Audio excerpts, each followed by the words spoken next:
Malam Bapak Ibu, Saudara-saudari, dalam kata hari ini kita akan merenungkan Mazmur 34 ayat 9 sampai 11. Kecaplah dan lihatlah betapa baiknya Tuhan itu. Berbahagialah orang yang berlindung padanya. Takutlah akan Tuhan, hai orang-orangnya yang kudus, sebab tidak berkekurangan orang yang takut akan Dia. Singa-singa muda merana kelaparan, tetapi orang-orang yang mencari Tuhan tidak kekurangan sesuatu pun yang baik. Bapak Ibu, Saudara-saudari, dalam masa seperti ini kita menyadari bahwa ada hal-hal yang kurang baik yang kita alami. Seperti kita mudah sekali untuk sakit, kita pernah mengalami duka cita, kita terbatas dalam bekerja, kita terbatas dalam berkomunikasi, kita juga merasakan kehilangan harapan, bahkan hampir menyerah dengan keadaan. Mazmur 34 ayat 9 sampai 11 ini tidak ditulis oleh Daud pada saat keadaannya dalam keadaan baik dan tenang. Tidak juga ditulis pada saat Daud menjadi raja yang berjaya, dilayani oleh para pegawainya. Tetapi Mazmur 34 ini ditulis pada saat keadaan Daud tidak beruntung, pada saat Daud sedang lari dari hadapan Raja Saul yang akan membunuhnya. Daud sedang berada di Filistin dan ia juga berjumpa dengan Raja Akis yang mengetahui bahwa ia adalah pahlawan Israel yang pernah membunuh para perwira Filistin. Daud merasakan kesukaran, ia merasa terjepit. Nah, kalau kita pikir-pikir, ketika kita berada dalam keadaan seperti Daud ini, mungkin kita mudah sekali untuk stres, merasakan begitu tertekan. Kita merasakan bahwa tidak ada jalan keluar. Keadaan yang begitu sukar sekali untuk kita jalani. Bapak Ibu, saudara-saudari yang dikasihi Tuhan, tetapi di balik semua itu kita dapat melihat bahwa dalam Mazmur 34 ayat 9 sampai 11 ini Daud memuji Tuhan. Daud memuji bahwa Tuhan itu begitu baik di tengah-tengah situasi yang kurang baik yang ia alami saat ini.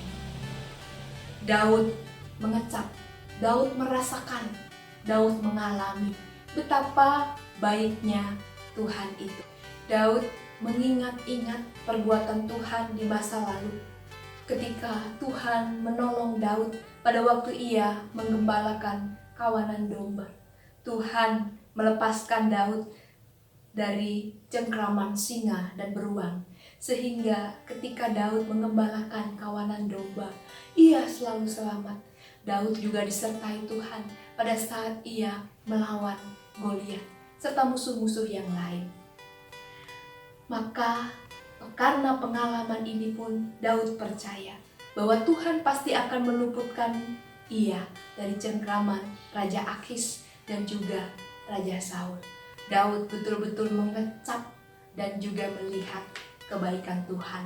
Sehingga ia pun berkata, singa-singa muda merana kelaparan, tetapi orang-orang yang mencari Tuhan tidak kekurangan sesuatu pun yang baik. Bapak, Ibu, saudara-saudari yang dikasihi Tuhan, apa yang Anda alami saat ini? Anda mungkin mengalami penderitaan, kehilangan, kekurangan, kesulitan ekonomi, ketidakpastian, atau berbagai hal yang membuat Anda sesak dan terjepit, dan Anda menilai bahwa situasi ini adalah sesuatu yang kurang baik.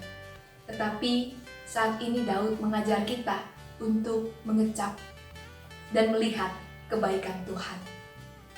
Kita dapat mengecap kebaikan Tuhan, merasakannya dengan panca indera kita. Melalui apa? Melalui kehadiran keluarga, di mana kita ada di dalamnya. Kita dapat mengecap kebaikan melalui senyuman seorang-orang yang berhadapan dengan kita. Kita dapat mengecap kebaikan ketika kita menyadari bahwa kesulitan tidaklah kita alami seorang diri.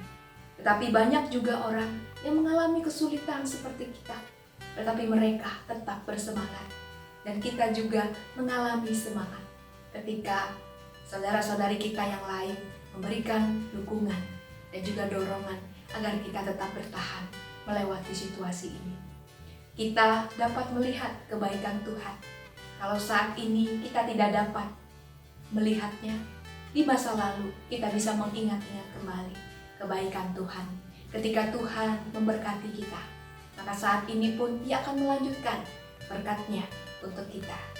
Ketika pada masa lalu kita mengalami kesulitan dan Tuhan tidak meninggalkan kita seorang diri, pernah kita mengalami pertolongan-Nya di masa lalu. Dan saat ini kita pun percaya kita akan mengalami pertolongan Tuhan. Bapak, Ibu, saudara-saudari, kecaplah dan lihatlah bahwa Tuhan itu baik. Sekalipun kita berada dalam situasi yang kurang baik. Marilah kita melihat bukan pada diri kita, juga bukan pada kondisi yang kita alami seperti saat ini. Mari kita melihat Tuhan yang tidak pernah meninggalkan kita. Hari demi hari bisa kita lewati. Itu karena kebaikan Tuhan. Dan sampai saat ini pun Tuhan masih menyertai kita. Ingatlah bahwa Tuhan itu baik. Dari dahulu, sekarang, juga sampai selama-lamanya. Tuhan Yesus memberkati kita. Mari kita berdoa. Bapa di dalam surga, sungguh kami bersyukur punya Allah seperti Engkau. Engkau mengajak kami untuk melewati setiap kesukaran, penderitaan, pengalaman-pengalaman yang kurang baik, untuk menghantarkan kami kepada kekaguman akan penyertaan dan pemeliharaan-Mu dalam kehidupan kami. Bimbing kami Tuhan untuk mengalami betapa limpahnya kebaikan-Mu yang boleh kami lihat dan sadari dalam keseharian kami. Dan biarlah jiwa kami terus dapat memuji-muji Engkau karena kebaikan yang kami alami saat ini. Biarlah kami tetap bertekad untuk memahami dan mempercayai bahwa Engkau betul-betul baik di tengah-tengah situasi yang kurang baik. Terima kasih Tuhan Yesus. Di dalam nama Tuhan Yesus kami berdoa. Allah yang maha baik, kami puji dan kami sembah. Amin.